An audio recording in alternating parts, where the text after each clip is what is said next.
But tell me, I've never been to Parookaville. Oh, you've got to go. Just tell me, what is so special about Parookaville? The theming, it's amazing. The whole theming of like you've got a desert stage and then you've got this absolute beautiful big like eye-opening main stage. You've got like airport hangars. They support so many producers and DJs that are coming up. Do you have a favorite German word? Nein. Nein! Hello, hier ist der Dino von Absolut Top und er hat dieses Jahr für so einen richtig krassen Sommerbanger gesorgt. Hier ist, Ladies and Gentlemen, this is Cyril. Hi! How are you? It's so nice to see you here. I'm very good. How do you feel here in Germany? I feel so good. It's so good to be here. It's such a beautiful country and Christmas time, you know, it's beautiful. Welcome to Absolut Top. We are a German-wide radio station. We play a lot of music from the 2000s. Awesome. And today we will talk about your music. Thank you. We will talk about your crazy year. And we will talk about Australia because I'm a huge fan. Yeah. Yes, I will tell you more. And let's talk about the 2000s as well. But let's start with your music. Beautiful. How was your year 2024 in one word? Incredible. Incredible. Incredible. What was your highlight? I think Parookaville was definitely my highlight of shows. That was amazing. Going from like when I first got to the stage, there was 200 people there, and then Wow. I went backstage. I had a few Jägermeisters, and then I came out. There was like 5,000 people there, and they were just there for my set, and I couldn't believe it. I was so surprised. Okay. Well, one thing I really wanted to say to the German people is thank you so much for listening to my music, but also sorry for Stumbling In being played 50 times a day. This was one of the most played songs in the German radio. It's number one played this year, actually. Oh, and yes. 77,000 times. Mm-hmm. That's incredible. That's so. There's only 365 days a year, and it's been played 77,000 times. That's incredible. Okay. The whole of Germany celebrated Stumblin In all summer long. All want to punch me in the face.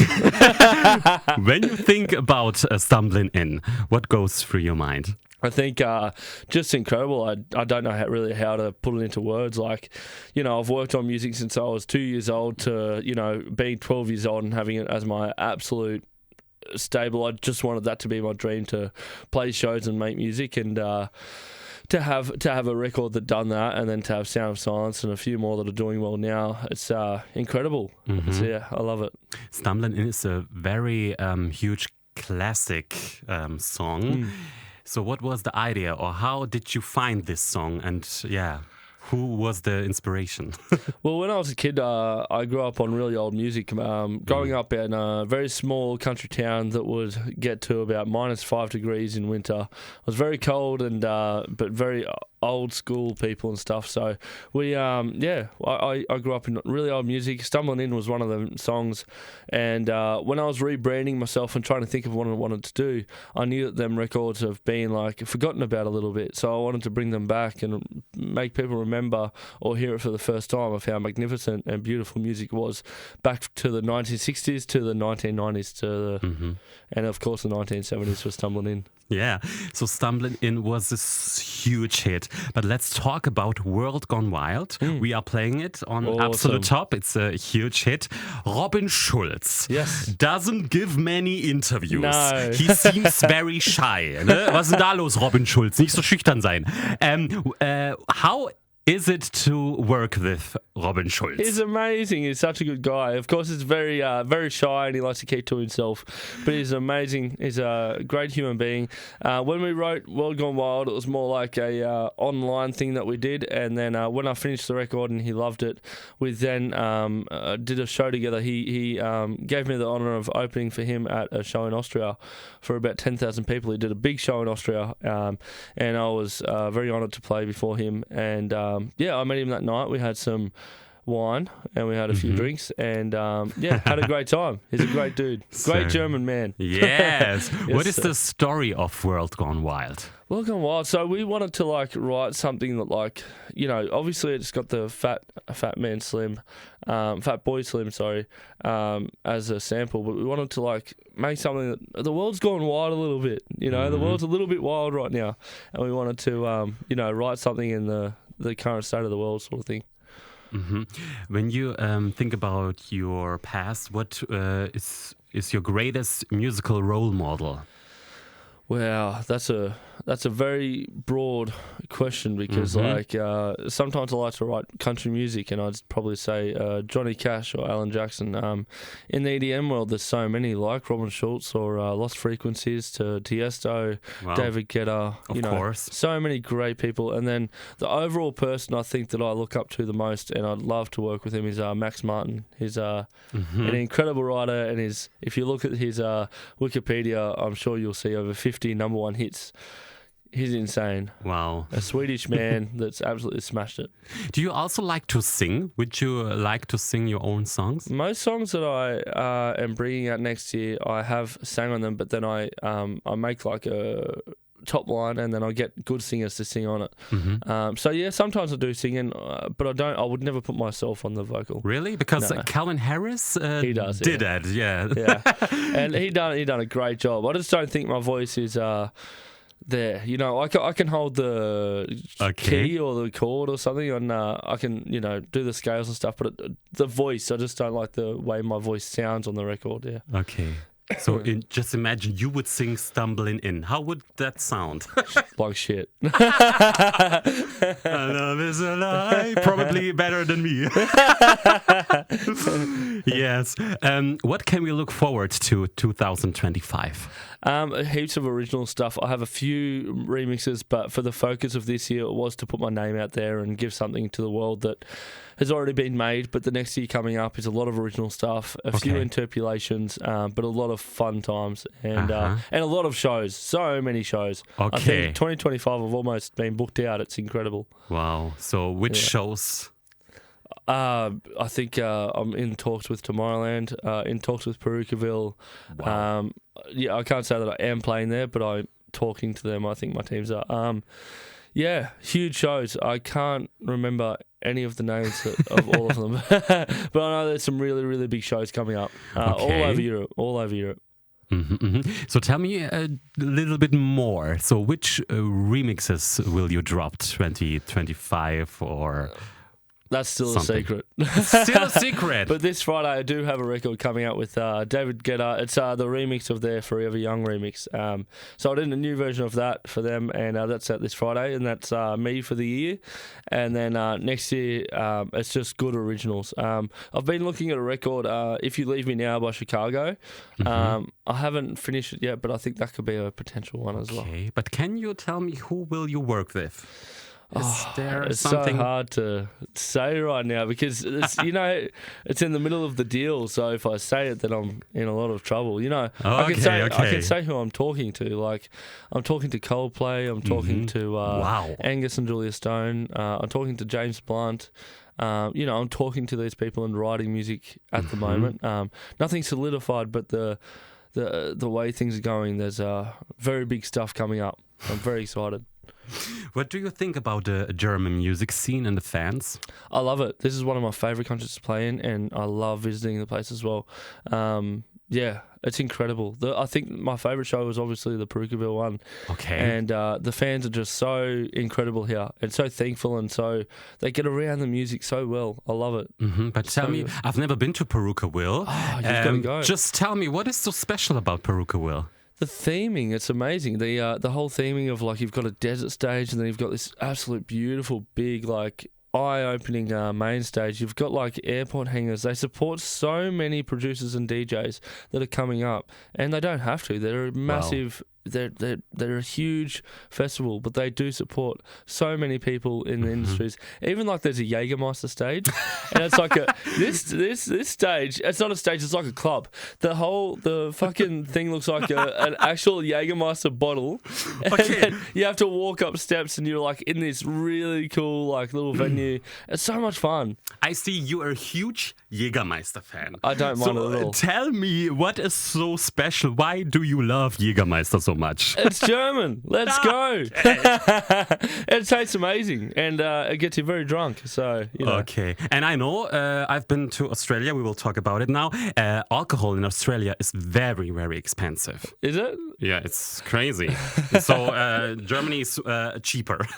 So let's talk about Germany, because our listeners are listening to us. Whole Germany is listening to Absolut Top. And what is typically German for you? Oh, that's such a good question. I think we had Jägermeisters, okay. Yeah, Jägermeister, kebab. Kebab, Döner. Yes. Yeah, it's the word, Döner. Actually, I just had a sandwich that was liver cheese. Leberkäse. Yes. I literally just had one of them. It was delicious. Yeah. Beautiful. And German beer is way better than Belgium. Yes, is German that bad beer. To say? I prefer German beer over Belgian beer. Yeah, I'm just going to say that right now. I don't know if that's bad. Like, I like Belgian beer, but German beer has so good. And you get like a litre beer. It's fucking great. Like a mass. It's like a huge... Yeah, exactly. And there's so many options. Like, I've tried like 10 beers in the last 3 days. It's incredible. Different beers. I haven't just had 10 beers. I've had more than 10 beers. But so I see Cyril is enjoying Germany. Yes. Very good. But if you think about the crowd, what is typically German? So how is the people? The crowd, yeah. Energetic. That's probably the best way I can explain it. Energetic. Very energetic. And very... There's another thing, like some crowds aren't very responsive, but German crowds are very responsive. Like if I say, put your hands up, the hands go up. If I say jump, they jump. We love to put your hands up. Yes, let's go. So, and it's very like... it's very noisy. It's like, and it's what you want. Like the crowd screams and cheers, and it's just incredible. It makes you feel good on stage. Mm-hmm, Sometimes I play a show and it's like, that's all right. But then you come to Germany, it's like, yes, let's go. Very cool. Which city is your favorite one in Germany? Berlin. Yes, I love Berlin. Yeah. What is so special about our capital city? Oh, I love it. It's just like the Parliament House is the most incredible building you'll ever see. Like in 1990, when the architect had the white sheet over the whole building when it was rebuilt, and then they revealed this beautiful big building. The gates, I can't pronounce the gates. Near the Parliament House, the gates, you know what it is. The horses on top. Ah, yes. Brandenburger Tor. See, I can't pronounce that. I'm too Australian. And I'd love to learn what it says, but yeah. Just incredible. I love Berlin that way. And you go to like that area of the place, it looks very nice and clean, and then you can go to these areas where there's a lot of graffiti, and I think that's Germany, like there's a lot of graffiti and stuff, but at Berghain, like them areas there, it's very like it's not super like just completely nothing. It's not boring. That's what it's very fun. Mm-hmm. Is there something you would say that confuses you in Germany? Is there something? Not really. I haven't. Okay, we are driving on the other side. No, that's fine. I'm very used to that. That's fine. I haven't had anything that confused me yet. Okay. But I have been through the countryside, and the countryside is beautiful. Our outback, our German outback. Yeah. The eye-opening thing I've had this week is how much Germany celebrates Christmas. Yes. It's incredible. When I was in Berlin, or even out in Munich, or I was in Hamburg, same as Hanover, sorry. It was like all these Christmas markets and stuff. We don't have that in Australia. Oh, yeah. So it feels like Christmas. It really feels like Christmas. The German Weihnachtsmarkt is one of our, German we are very proud of our Weihnachtsmärkte. Weihnachtsmarkt? Weihnachtsmarkt. Or you can say Christkindlmarkt. Christkindlmarkt. Perfect. Did I butcher that? Do you have a favorite German word? Nein. Yeah, this is very typically German. I learned a word the other day. It was a swear word, and I can't remember which one. Okay. Yeah. And can you speak a little bit more German? A whole sentence? No. Wie geht es dir? Wie geht es dir? Gut. I could say danke schön. Thank you. Bitteschön. Bitteschön. What does bitte mean, please? It's you're welcome. Okay, bitteschön. Yeah. Bitteschön. Yeah. So, do you know any other German artists you would like to work with? Oh, I think Robin Schulz was at the top of my list for that. I think there's also Not at the moment. I'm going to say I think Robin Schulz was my number one I wanted to work with in Germany, sure, yeah. and it was incredible to work with him. So who should I work with? Let's talk about Parookaville. We met you there. I guess it was Sophia and Kevin Schieber from Absolut Hut. Yes. And we gave you a hat like this. Yeah. It's with the words Absolut Alman. Yes. We remember. What happened with our hat? It is in my many bucket hat racks in my studio in Australia. I collect them and I have them on racks. Really? Do I need to send a photo or? Oh yeah, send us a photo. Send a photo. In German, we always need that proof. Beweise. Okay, so Cyril is a huge fan of our Absolut Alman hat. Let's talk about your homeland. I traveled in Australia for 5 months. You? Yes. Where did you go? I've been almost everywhere Darwin? except your city, Darwin. Darwin. I traveled the East Coast, like Brisbane, like Cairns, Fraser Island, Whitehaven Beach. I went to... You take out Byron Bay, the East Coast drive? Yes. Like and Surfers Paradise and the Gold Coast? Yes, that is the best drive. Really? Yes. Byron Why? Bay, like if you go to like Sydney to Wollongong to Byron Bay up to Gold Coast, beautiful. Wow. The beaches, beautiful. So, and I also traveled in Tasmania. Oh, did you? I haven't been to Yes. Tasmania, and I'm Australian. Yeah. You've never been to Tasmania? No, Oh. not yet. You have to do it. And we were driving from Melbourne to Adelaide. I went to Kangaroo Island. Yep. And Did you see some kangaroos? Yes, of course. There's more kangaroos than trees and people. There's more kangaroos than people. Yeah. That is a fact. And my favorite part of our adventure was the Flinders Ranges. Flinders Ranges, where is that? South Australia. Okay. It's more More to upper. middle Did you Australia. go past the sand dunes and stuff? Is that Yes. the sand dunes? Did you go past the?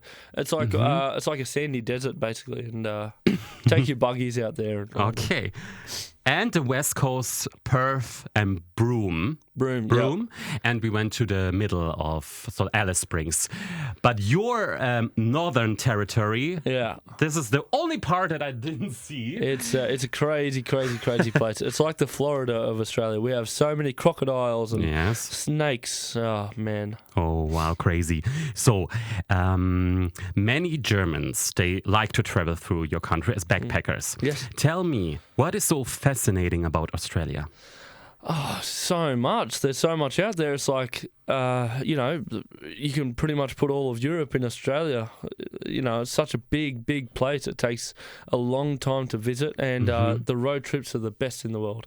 I think Yes. it's one of the best countries to go on a big road trip, Australia. But you need a good four-wheel drive. Animals, I think the part of the animals, you see beautiful snakes and beautiful spiders and stuff. And yes, they're scary, but they're also beautiful animals. Yeah, I think, and the beaches are incredible. I think my favourite part about Australia is our outback. Okay, Our yes. outback is incredible. I love it. And I'm not actually from Darwin. I'm from a small little town in New South Wales, from 50 people actually. And I grew up as I used to hunt and fish a lot and ride motorbikes and I'd farm and stuff like that. So growing up out there was incredible. I think the beaches are great, but I also think the outback has something special. I really love Australia. It was the best time of my life, to Yeah, be was it? honest. Yeah? I love Australia. Did you get very drunk? No, because the alcohol is very expensive in Australia. I don't think it's too expensive. Yes, it was. I get very drunk, but you know Okay. what? Though I don't pay for alcohol very often anymore. Okay, I go there, I just get a bottle or something. So what do you drink in Australia? What is so typically? So we've got a beer called a Great Northern. Did you try one of them? I can't remember. Do you drink beer?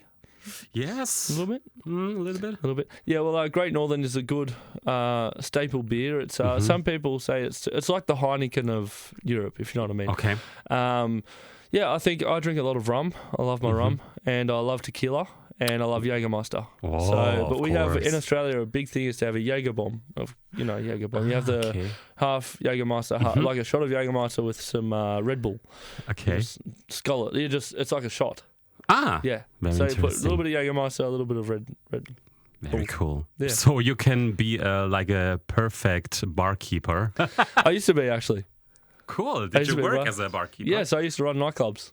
Mm-hmm. Yeah, before I was trying to make money, I was a venue manager at a nightclub, and I used to run a pub. Wow. Yeah. So I didn't pay for alcohol. So let's stay in Australia. So would you say you have seen a lot of your country, or are there many parts you didn't see? I've seen a lot of Australia, but there's a lot that I haven't seen either. But the places that I haven't seen are places that are hard to get to in a way. Like, for instance, though, I haven't been to Broome, or I haven't seen Uluru, Ayers Rock. I haven't seen that. You didn't see? Okay. I need to see that, of course. But to get out there, as you can imagine, like from even if you fly to Darwin, which is in the same state as Uluru, you're still going to drive 12 hours to get out there. I know. And then you've got to take all the fuel, all your water, because you don't, and you know, you need to have drums of fuel because there's not always fuel stations to, you know. Yeah, it's crazy. Of course. It's It's crazy. very crazy.